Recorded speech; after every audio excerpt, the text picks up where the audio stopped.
presented for your review, the theremin, invented over a century ago by the mysterious Leon Theremin. For most listeners, its enchanting sound evokes warm and nostalgic thoughts of aliens and spaceships. But not me. Whenever I see a theremin being played, I can only think of my second cousin, twice removed, on my mother's side, the Italian side. Because Anthony Greco, like many Italians of his generation, gestured when he spoke, as if he was playing a theremin. And now, as the years pass, I find myself thinking of him and the secret that he told me, the secret that he took to his grave.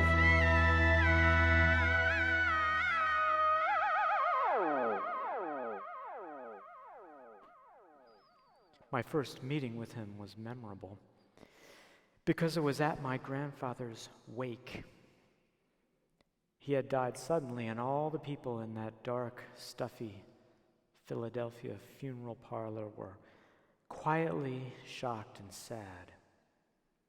But then the door was flung open to the wind and rain, and in came Anthony, dragged along by his tiny mother. He was this big, kind of lumbering guy who still lived with his tiny mother and worked as a custodian at the same Catholic elementary school that he had attended. She was brushing cigarette ashes off his shabby suit as he walked up to my cousins and I. "Hey, boys, come on outside. I got something for you. You're in school, right?" "Okay," we said. Well, on the way out of the door, my Uncle Bob intercepted us and said, "Hey, listen, Andy doesn't have much money, so he likes to give away extra supplies from the school where he works. So he's going to offer you a ream of paper or something, so just be nice and take it, okay? Say thank you." So we followed him out into the parking lot, and he popped the trunk on this huge old car, and it was just full of school supplies. Full! That had clearly been just stolen from the school. There were reams of that little kid paper, those fat pencils, rough brown paper towels, pink hand soap. And he said, "Go ahead, boys. Take whatever you want. You're students, right?" Without thinking, I just grabbed the nearest thing, which was a big carton of rat poison. He said, "Oh, you got rats in your house, kid?" I said, "I'm not sure." And he said, "Oh, let me tell you, we got plenty of them down at St. Ignatius. Tons of them. Like maybe they should call it St. Ingratius. Get it? Ha ha ha ha ha." Strange that after he had attended the school and worked there his whole life, he still mispronounced Ignatius as Ignatius. I felt bad that no one had ever cared enough to correct him, allowing him to go on looking foolish, but then I guess I didn't correct him either. "You're welcome, boys. Think nothing of it. Good luck with your studies in school. Go get an A for me, okay? A for Anthony, right?" So then we all went back in, holding our gifts, and Cousin Anthony made this quick swing by the open casket where he sort of patted it, crossed himself, hugged my grandmother, and strangely told her she looked good. "You look good, Anne, really good." And I turned to my mother and I said, "Mother, what is the deal with your cousin?" And I could see all the people around us stop their conversations to hear what my mother would say. But she held up one finger in that universal mother sign for "shut up and maybe I'll tell you later." And so I kind of forgot about it for a time. But then one day, while my mother was driving me to altar boy camp, I did remember, and I asked, I said, "Hey, Mom, what is the deal with your cousin, Anthony?" And she said, "Second cousin." And I said, "Yeah, well, he's totally weird." "Be nice," she said. "He's your cousin too." "Well, twice removed," I said. "I do hope you boys were nice to him when you went outside." "Oh yeah, we were nice." "What did he give you out there anyway?" And I suddenly realized that I'd lost track of where I'd put that carton of rat poison. I hoped that my baby sister hadn't gotten into it. Anyway, he gave me some paper. But never mind that. Don't you think it was strange, the way he just ran out of the funeral? Why would he do that? And my mother collected herself a little bit, and she said, "Anthony, well, it's very sad. He's had a lot of problems. He's very fearful." "He's fearful?" "Yes. He's had a difficult life." "Well, what's he fearful of?" "Oh, lots of things. Tall people, electricity, people who try to talk to him, people who ignore him, people with large heads, people who wear robes, but mainly Anthony is afraid of books." "Books?" "Yes. He had to drop out of the 4th grade because of that. That was the fear that got it all started, and that's the one that's my fault." And my mother teared up a bit. "Mom, come on, how is it your fault that he's afraid of books?"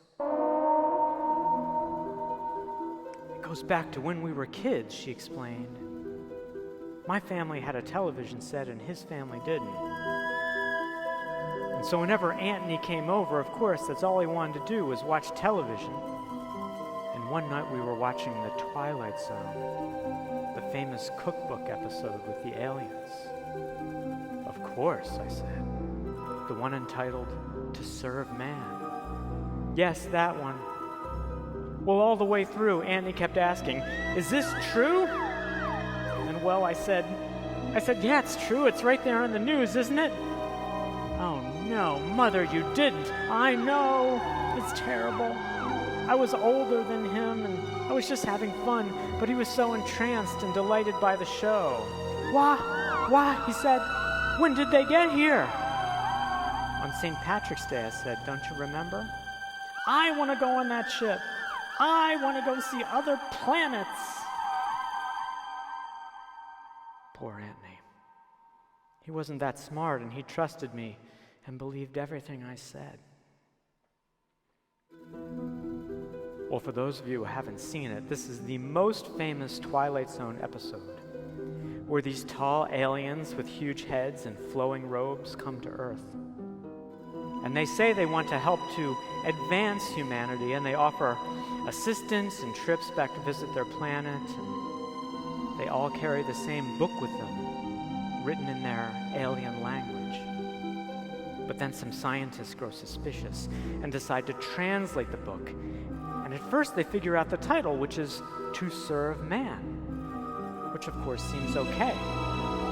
But then in the final scene, as the main character is boarding a ship to visit their planet, his friend runs up and says, "Don't get on that ship." "Why not? We finished the translation, and To Serve Man, it's a cookbook." Well, when Anthony heard that, he just covered his mouth, his eyes bugging out. Ricettario, Ricettario, he said. "What, Ricettario?"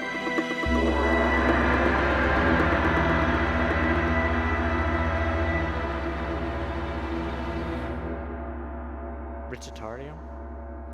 That's the Italian word for cookbook. And he started pacing and crying and moaning, "Ricettario! Ricettario!" He was traumatized. "Ricettario!" She shook her head and covered her eyes.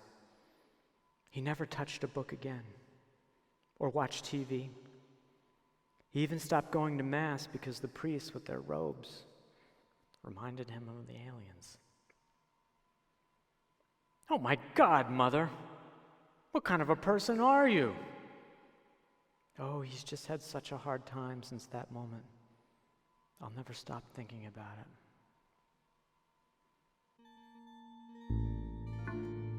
Well, as it turned out, my mother needn't have felt bad at all those years, because what was actually going on was that all of Anthony's fears and issues were probably just a curated front. We learned a few years later that he was kind of a little bit in the mafia. He was involved in various illegal enterprises and had apparently lots of money that no one knew about. Not even his tiny mother. I mean, he had a condo in Florida, and the whole thing, living with his tiny mother, the eccentricities, including the apparent petty theft of school supplies, the mispronouncing of St. Ignatius, it was all a front. He was just probably really smart, really bold, hiding in plain sight, like a lot of the great criminals, like Gus from Breaking Bad. Now, we don't think he did anything violent, but he was convicted, served 4 years right up in Lewisburg. But you know, when he got out, he turned his life around. He began dating this Amish woman that he met in Lancaster, named Clarice. What a sweetie. She was older and a widow and had children, so instant family. So he sold his car, grew a big beard, changed his name to Jebediah Kreco. He wrote and told us he'd never been happier. No electricity, no radio, no TV. They didn't wear big robes at the church, and his wife cooked from memory. No cookbooks. He seemed to have finally found his place. We were happy for him.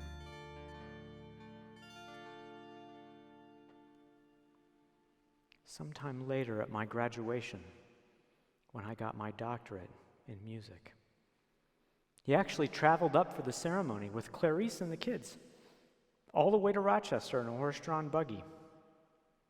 And then right after, he came up to me and shook my hand. He said, "Hey, doctor, I've got a problem.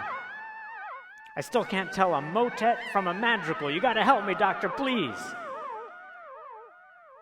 But seriously, though, I've got something for you, a present.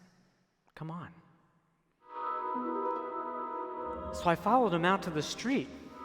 "Okay, where is it?" I asked. "It's just down there," he said. "Where?" "Down the street, past that alley. Come on, it's not far. It's just down there." But we got further and further from the school, and it was getting dark. And then we finally did see his buggy parked there on the street. And he opened up the back, and it was full of Bibles. Bibles. And he said, "If you're going to be a music professor, you're going to need a Bible, right? For your office, for research and class prep." And I thought, you know, I kind of could use a Bible for the office. And I said, "Thank you." I didn't ask why I had 50 of them in there, but I said, "Thank you, that's very thoughtful, Jebediah." And then a shadow passed across his face, and he said, "I'm going to tell you something, and it's very important. It's something that you need to hear." Now, this is someone who has lived quite an interesting life, with lots of chapters. So he had my attention. And he said, "When I was in prison, I read and thought all day. I started to understand something, and now I want you to understand." And he held up a Bible. "Do you know what this is? Do you know what this really is?" "What?" "It's a cookbook." "What?" "It's a cookbook. Tell your mother for me."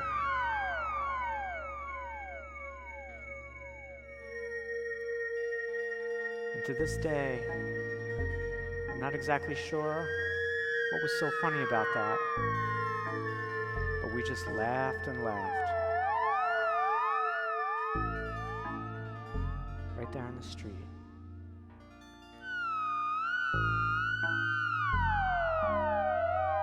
Ricettario! Ricettario! Cookbook.